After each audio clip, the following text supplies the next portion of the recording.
Hello and welcome to the Business Growth Show, where we talk about all components of business and how to utilize them for exponential growth. My name is Nathan Cassiotis. I'm a business growth expert who helps business owners grow and scale to create wealth and freedom.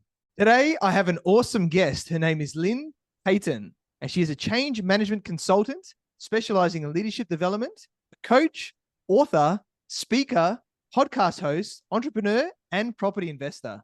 She was director of a non-for-profit children's charity for a number of years, and she's also a master practitioner in NLP and neuro strategies, which she believes are essential to building rapport and great communication. And on her podcast, Success is Never Accidental, she interviews highly successful people across countries and industries to share their insights and themes for success, including having interviewed me recently as well, which is awesome. And since establishing her consultancy almost 20 years ago, Lynne has been passionate about helping organizations working with vulnerable children to get better results.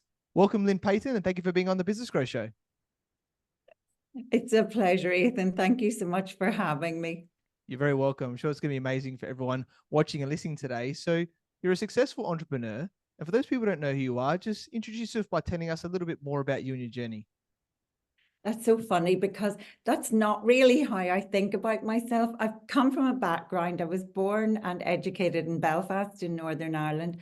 I've been a social worker, qualified social worker for more than 40 years, managing social services, both in the statutory and the not-for-profit sector.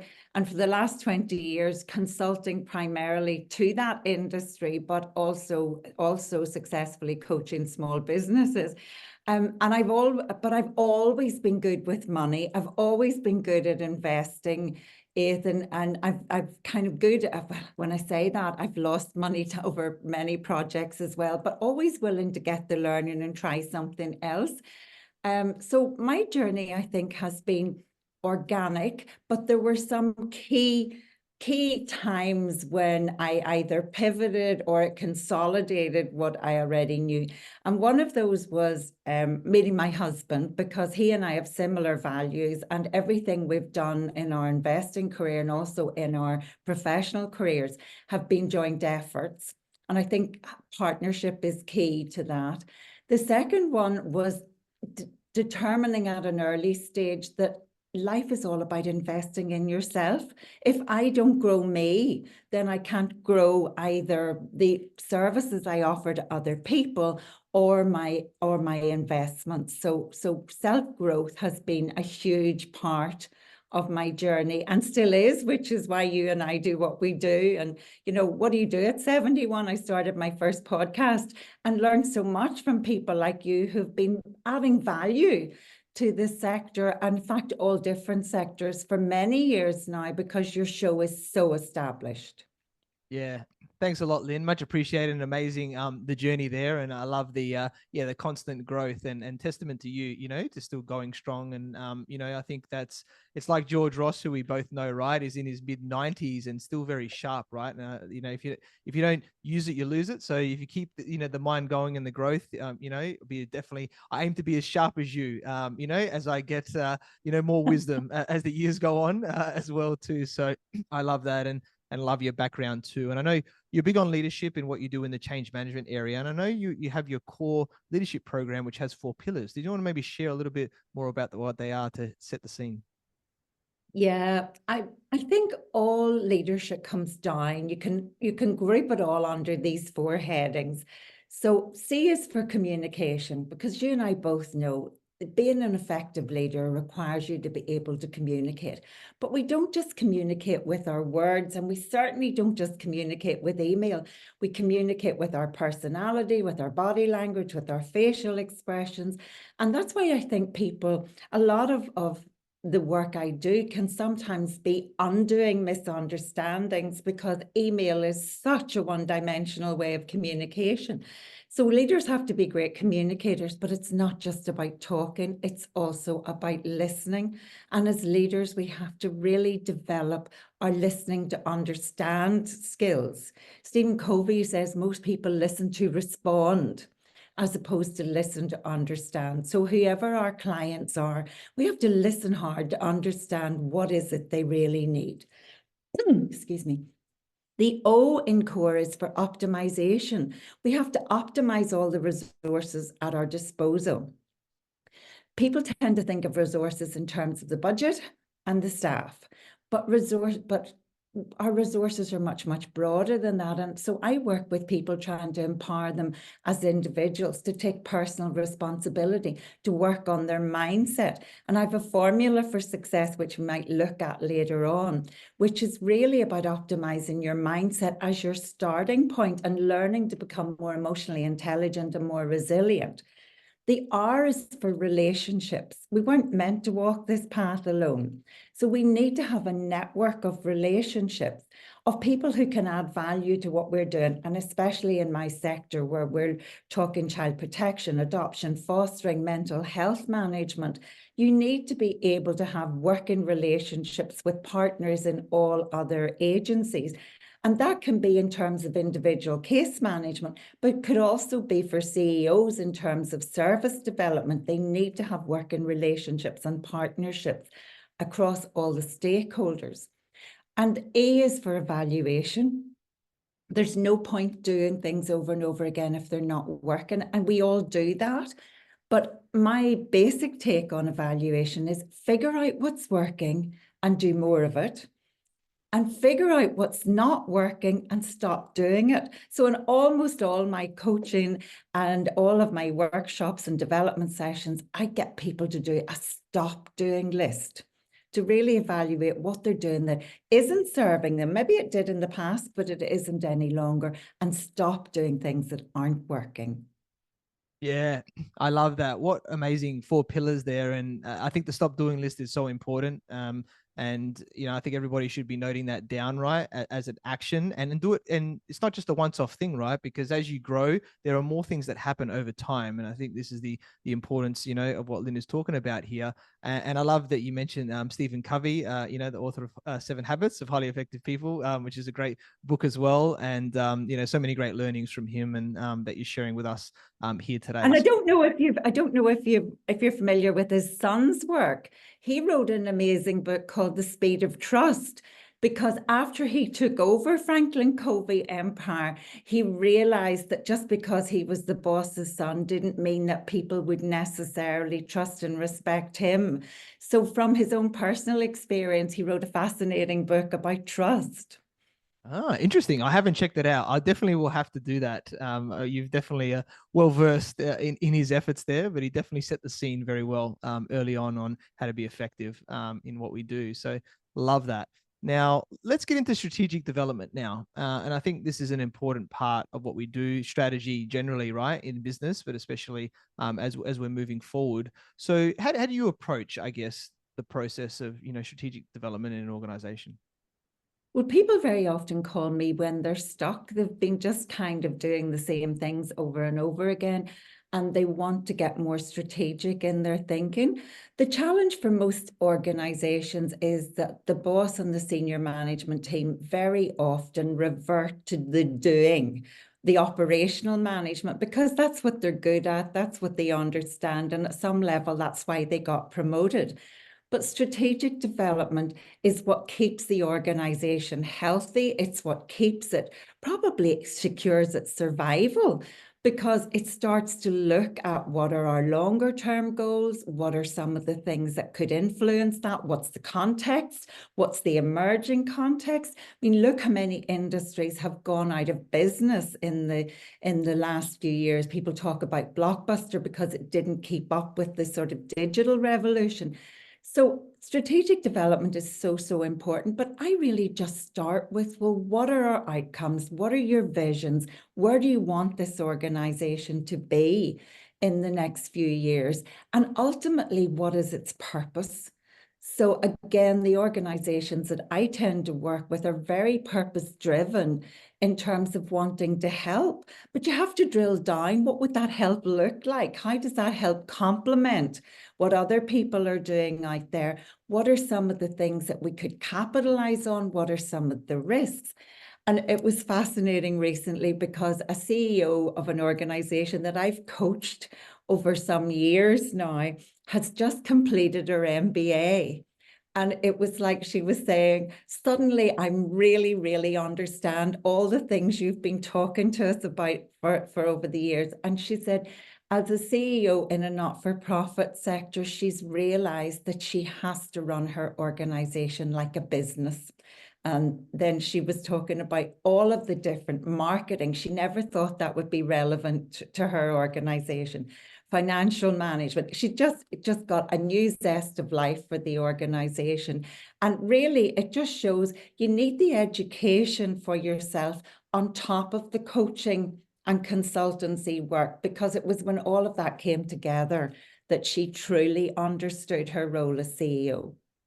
Yeah, I love that. So powerful. And yeah, getting somebody from the outside to, think differently is so important, which is obviously what you're amazing at. And I love the MBA comment, because I dropped out of school and went back and did an MBA myself. And I think that, there's a lot of gold in there. There is a bit of, research and additional things that takes a while, but it's that broad knowledge of business. And I think you don't have to be an expert exactly in every single area, but you have to know enough so that when somebody externally like Lynne comes in to help your business, you understand it. Or, when you need to make better decisions, depending on what comes up, then you have that base knowledge, right? So I think it's so important to get that. And I love all those points that you were touching on there. And actually, my son did exactly the same as you. He did complete his college education, but really poorly.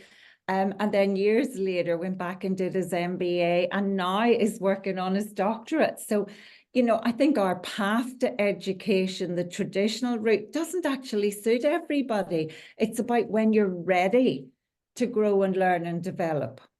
Yeah, I think so true, right? You don't have to do it the way your parents told you.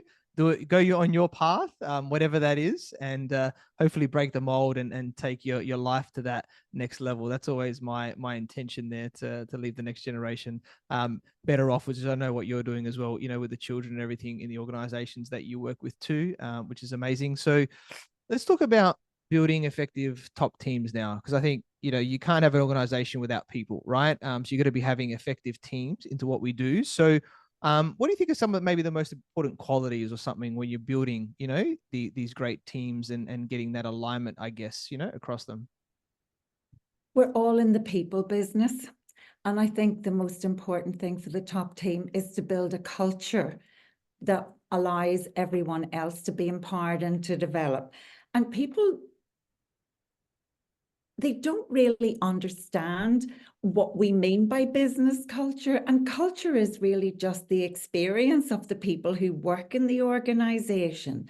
So it requires some two-way communication so that we can better understand what life is like for them. But back to that important T word, it all stems from trust.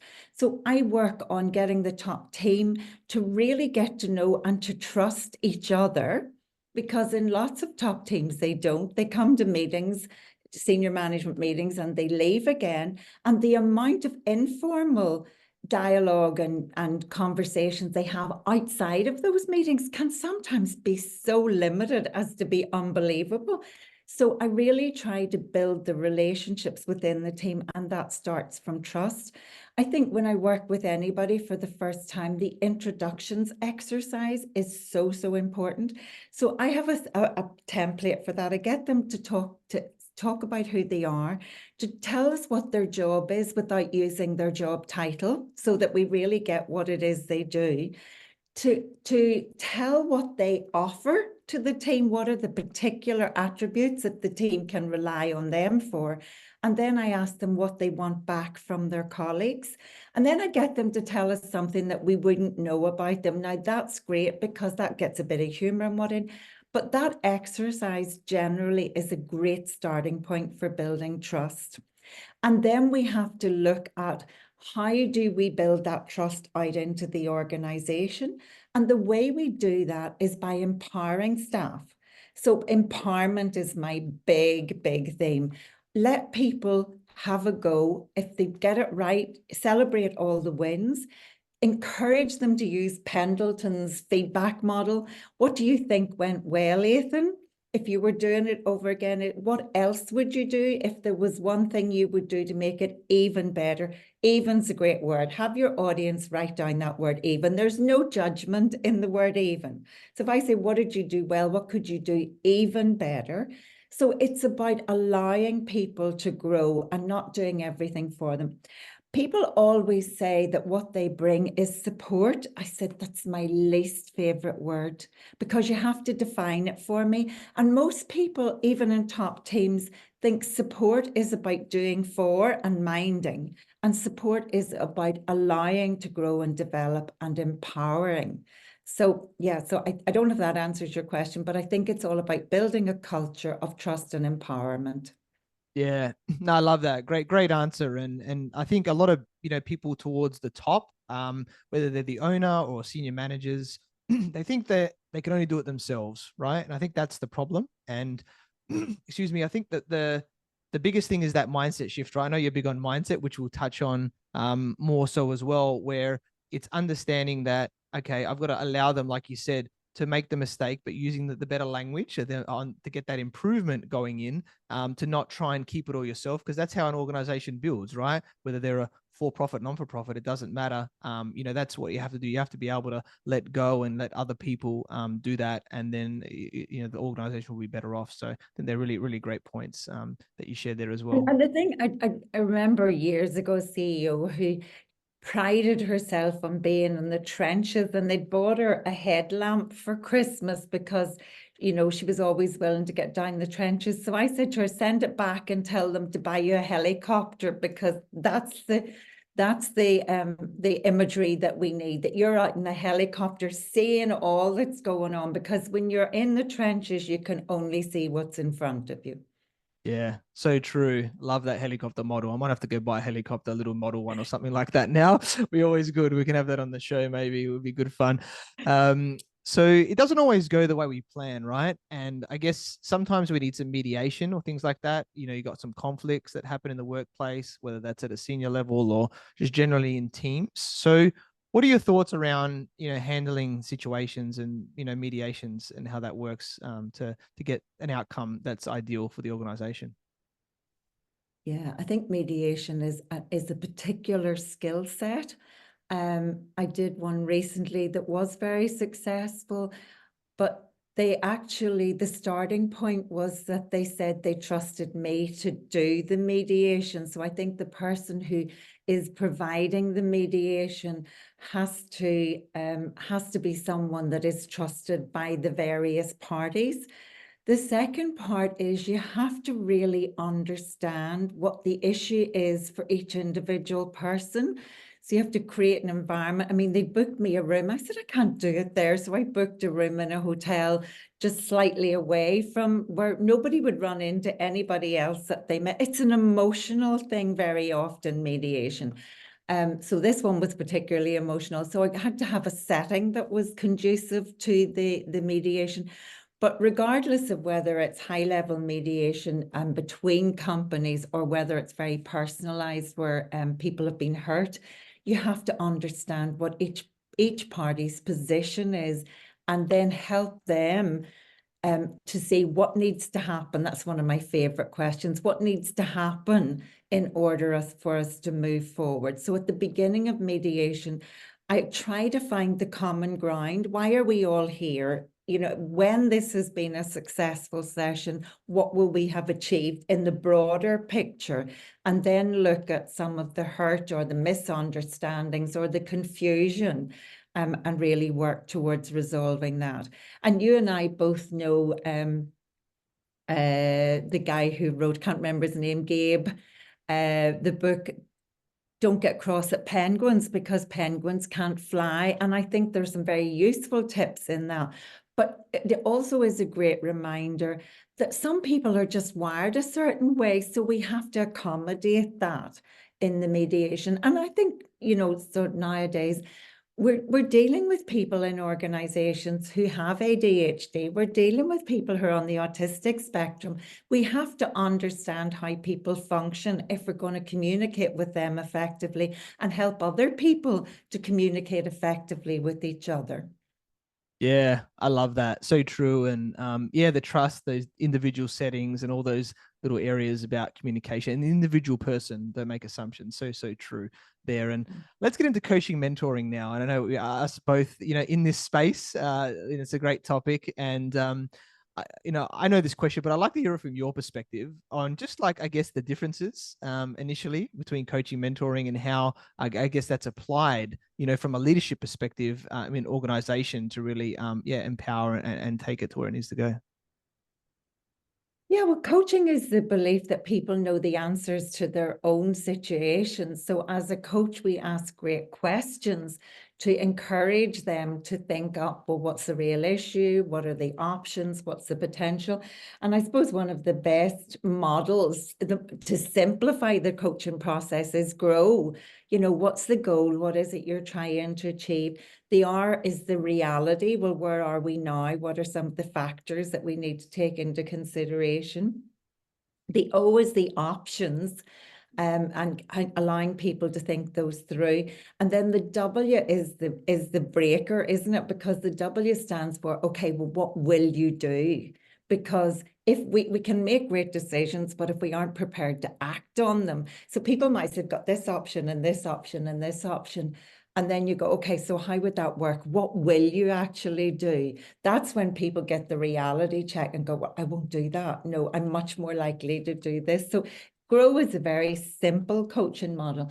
And I actually I'm a volunteer coach for the British Association of Social Workers, where we provide, it started during COVID, where we provide coaching to social workers who are struggling for one reason or another.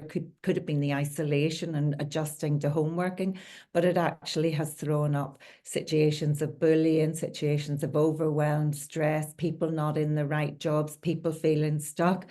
And in that scenario, their model is very much that it's a coaching model as opposed to a mentoring model. So I have to stay very focused on the coaching.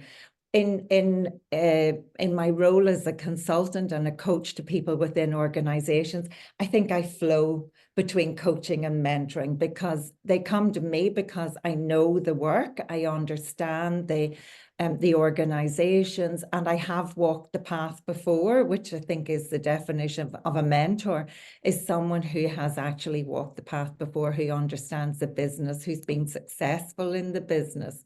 But you don't have to be in that business to be a successful coach, but mentors generally have got the experience and the expertise.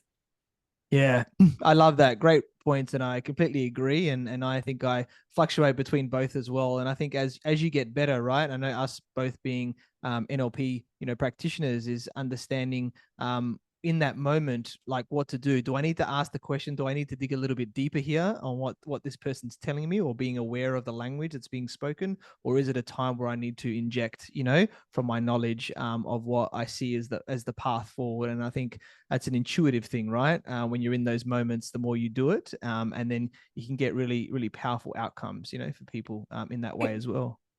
I totally agree. And you and I probably lapse into trainer mode at some time in workshops and whatnot, because you think, okay, so, and then you start and you realize that you have to teach something to get the insight and to get the movement. But you're right, it is intuitive, but that intuition comes from years of experience and years of reflection and self-examination.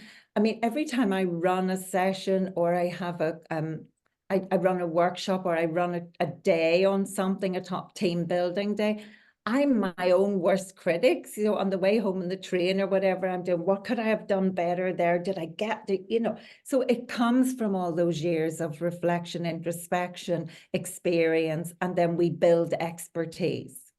Yeah, definitely. Completely agree with all of that. And I guess if, let's just say someone, whether it's a client, but more so even let's say in an organization, right? Let's say they've got some people that are, reporting to them, and they've got some challenging, whether it's some limiting beliefs, some negative thoughts, or some frustration, some overwhelm, or something like that that's going on. What do you think something that people can do that can help them, to overcome that, whether it's themselves or someone in their team? Yeah. If it's someone in the team, I try to find out how well do they know them as a person. You know, I find sometimes that people don't even know whether the person that they're talking about has children, what else is going on in their life, because there may be very real contextual and background circumstances that are influencing it. But also, I think very often, Ethan, that there's no flow, especially in public sector organisations. People are recruited off panels.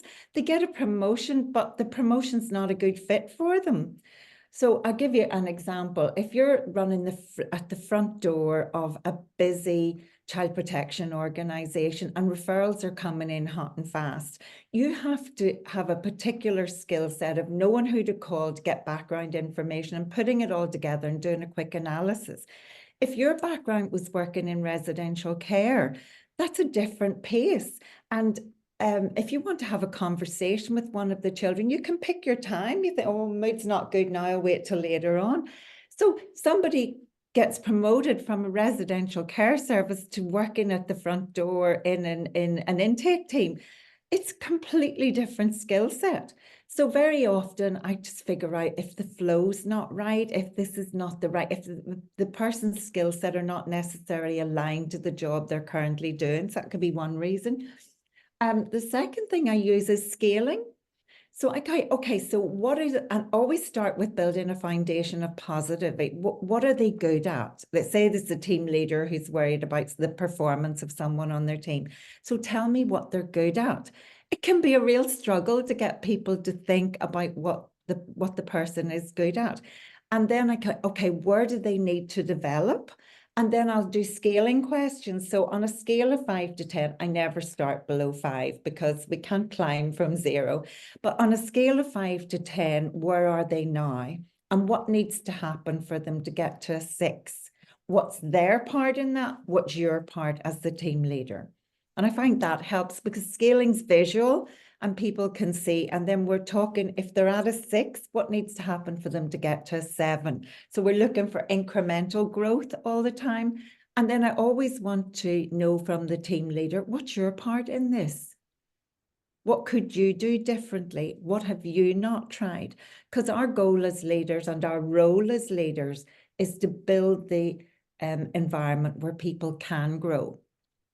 And then sometimes if you've done all the right things, sometimes you have to do the hardline stuff and you need to do the performance management and, you know, maybe you need to encourage people to identify that it's not a great fit for them.